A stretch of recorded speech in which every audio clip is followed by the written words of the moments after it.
My name is Aaron Wachtfogel, and I've got my eye on Manhattan Beach.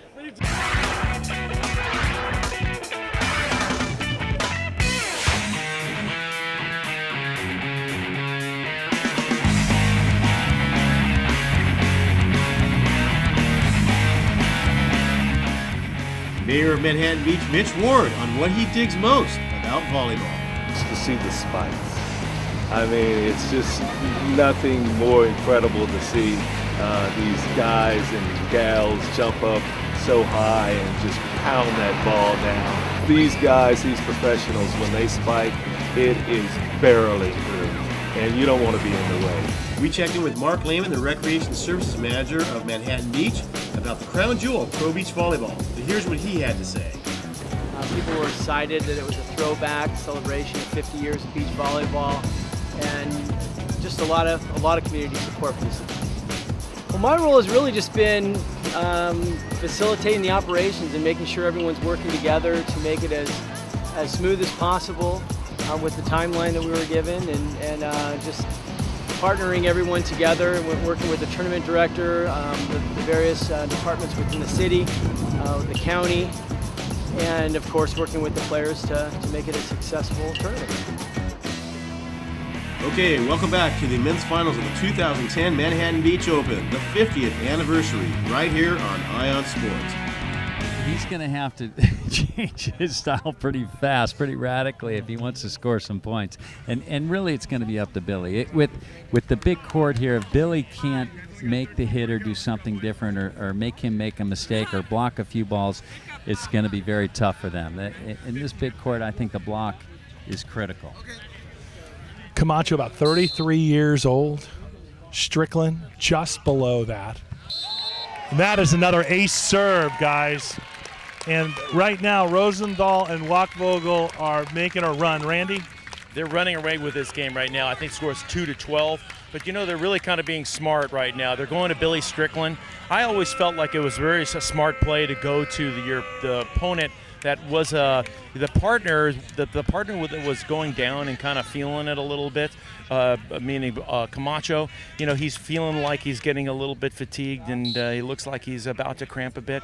They're serving his partner, so Camacho can't put up a great set.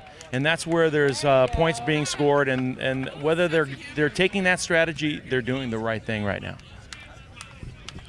Strickland on a service error will take possession of the volleyball, and he'll go back to serve.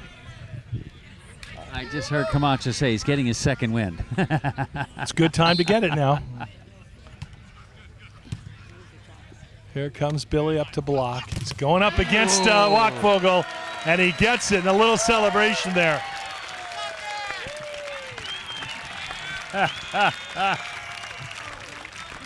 Camacho having an own personal celebration, trying to fend off some demons there. Yeah. I think the demons are on the sidelines right now. 3-11. Rosie's Raiders might be his enemy at this moment. Now the question whether that was a thrown ball. That's what the crowd responded to off that set, St. John. Yeah, you know, the ball had a slight side spin, but it looked like the way the ball was contacted, it looked like he contacted even in his hands, and I think that's why the referee didn't call the throw or the mishandled ball. Randy, old school rules, what would you call it? St. John, you know they would have called me in a second on that set. So, well, for sure.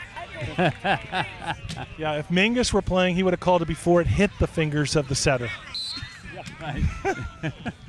You know, it's funny, the guys that had the great hands, who ended up reffing the games, they really made it hard for anybody else because they knew they could call it as tight as they wanted. And then when they got on the court, they set the ball perfectly so nobody could call a set on them. So yeah, that's kind of how the set evolved, how setting evolved to the point where it became so difficult to set because any kind of spin at all was called as a throw.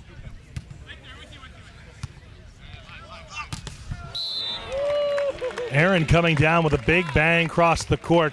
Looking back at Manhattan Opens over the year, when you would see Hovland and Dodd, you would notice that they didn't use their hands very much, and yet you and Randy would.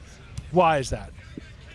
Because I think, well, Mike occasionally would use his hands. Hovs never. He had ice tongs. You know, he didn't really have the greatest hands. But But they were both really good bump setters, and I started my career setting with my hands, and then ended up bumping quite a bit later on. But the guys that could bump set well knew they were never going to get called for a throw, so there was never a mistake. Looking back, Randy, you look back at guys like Gene Selznick and Mingus, Lee, Obradovich, and even Ron Lang or Von Hagen. Who were the great setters that you remember that could use their hands? Well, Ron Von Hagen was definitely one of the guys that I can remember stories about at the Manhattan Open, running all the way to the back line, facing exactly where he wanted to set, setting that ball all the way up. Kind of mythical moments, as we can say, or I can say, and some of the moments that I kind of have kept in my mind throughout my life. I always wanted to try to take the ball with my hands on an overhand set, and St. John made the game a lot easier for me by the way he passed the ball, and so it made the game a lot easier for me to set that ball. We're having a little break in play. Camacho took a little time out here just to try to probably get his body a little bit more re-energized. It looks like he's drinking something with a cover on it, St. John. He's trying to hydrate himself. He'll take anything he can get his hands on. Time to check in with Brent Frohoff. Fro, earlier, let's hear from him like it is. Well, we played pretty well today. I mean, obviously, Scott and I grew up playing this game with the regular court and the regular scoring, and that's definitely to our advantage in the format today, which was old school everything, and so that was nice. You know, we've done this Manhattan Open the last couple of years, Scott and I. You know, we've done okay and stuff, but today it was fun to actually play a bunch of games against a bunch of good teams and grind it out. So, and the crowd support that we get here, I mean, we're locals, we were born and raised here, and it's just fantastic to have so many friendly faces in the crowd, and they were great. You're watching a place where champions are made on Ion Sports, and our coverage of the Manhattan Beach Open coming to you on multiple media platforms, and yet another ace serve there on the court. You know, again, the court, remember, is over 3 feet wider right now, so than what they're normally playing on for the past 10 years.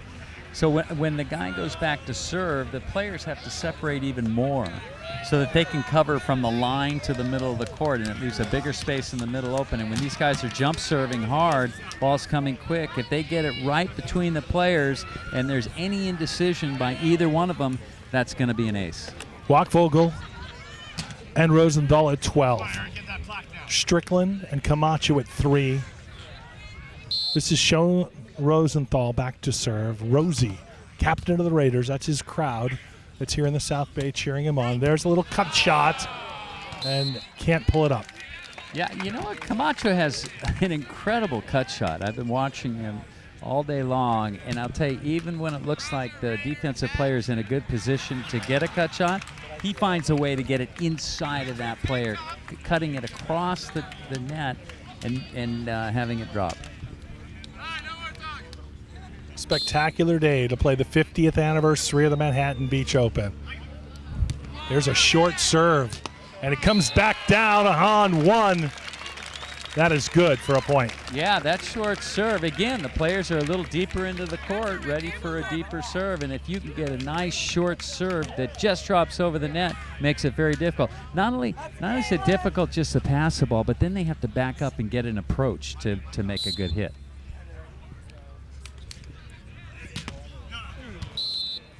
Side out as the ball is served out of bounds. 2010 Manhattan Beach Open, right here on Ion Sports, is brought to you by the City of Manhattan Beach, 12th and Highland, Digster. What do you dig? Nectar Accessories. Wagoba. Stay tuned, don't go away.